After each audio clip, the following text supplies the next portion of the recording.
Assalamualaikum warahmatullahi wabarakatuh. Om Swastiastu. Perkenalkan, saya Wandi Abdullah dengan NIM 25291811036. Jadi di sini saya akan membawakan presentasi ya tentang pertambangan ilegal Indonesia. Fokusnya lemahnya penegakan hukum, korupsi dan backing aparat, kerugian negara, dampak lingkungan dan sosial, serta urgensi kemauan politik dan reformasi institusi.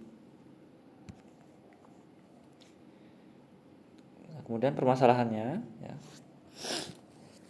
berdasarkan data yang saya dapat di Virial Fund 2025, perkiraan 300 triliun kerugian negara dari kurang lebih 1063 titik tambang ilegal di seluruh Indonesia. Adapun permasalahannya yang pertama, pertambangan ilegal masih marak meski telah ada UU Minerba ya, UU nomor 3 tahun 2020. Kemudian yang kedua, munculnya fenomena case law yang menunjukkan lemahnya penegakan hukum. Ya, dari kedua permasalahan ini ya menimbulkan kerusakan lingkungan, konflik sosial dan ancaman ketahanan nasional.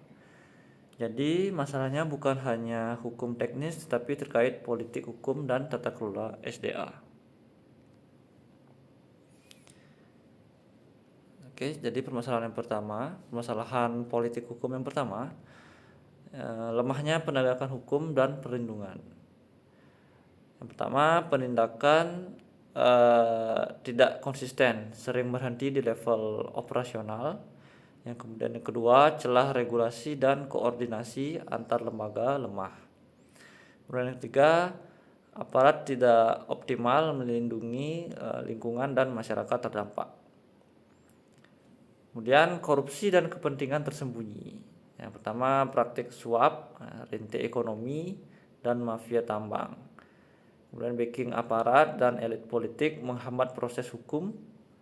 Kemudian yang ketiga, poin ketiga, hukum cenderung berpihak pada pemilik modal.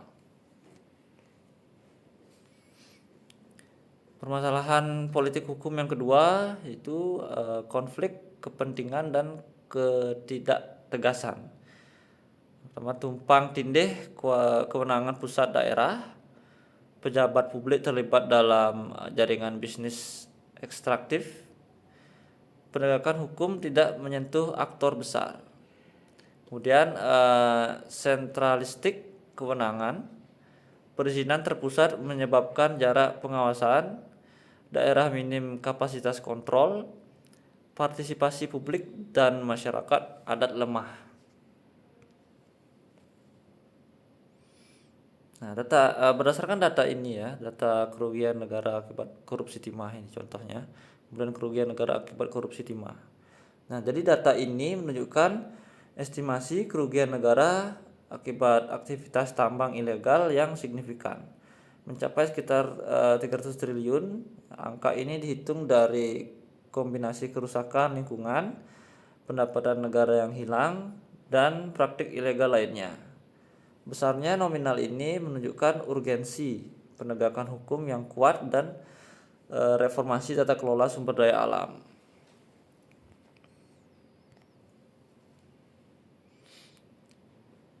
Nah, selanjutnya saya akan bahas tentang kerugian negara dan dampaknya. Dari segi finansial ya.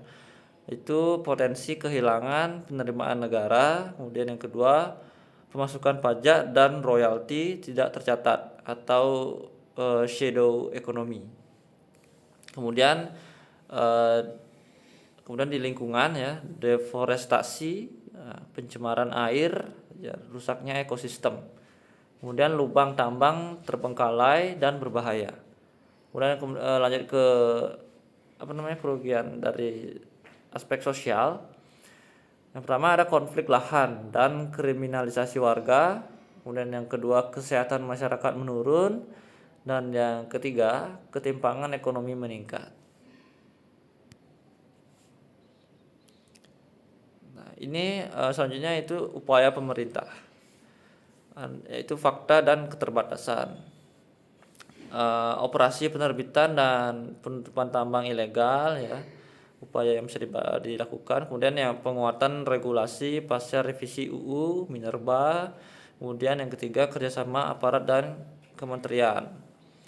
Namun ya, penegakan masih parsial, belum menyentuh aktor pengendali utama, dan reformasi tata kelola sumber daya alam belum sistemik. Kemudian rekomendasi politik hukum ya, yang pertama ada penegakan hukum tegas, fokus pada aktor utama dan jaringan mafia, bukan hanya pelaku lapangan. Kemudian yang kedua, transparansi proses hukum. Selanjutnya yaitu reformasi institusi dan tata kelola. Yang pertama, integrasi data perizinan dan pengawasan. Kemudian yang kedua, penguatan KPK, PPNS Minerba, dan pengawasan daerah. Kemudian kemauan politik kuat, bebaskan sektor dari intervensi oligarki. Kemudian komitmen anti korupsi lintas lembaga. Selanjutnya, pengawasan dan pencegahan, audit lingkungan dan reklamasi wajib. Kemudian pelibatan masyarakat dan civil society. Kemudian teknologi monitoring berbasis data. Kesimpulannya, tambang ilegal adalah persoalan politik, hukum, dan governance, bukan sekedar pelanggaran teknis. Reformasi struktural plus kemauan politik adalah kunci menuju pengelolaan SDA yang adil dan berkelanjutan. Sekian presentasi dari saya, Wandi Abdullah. Terima kasih. Wassalamualaikum warahmatullahi wabarakatuh. Om Santi Santi Santi Om.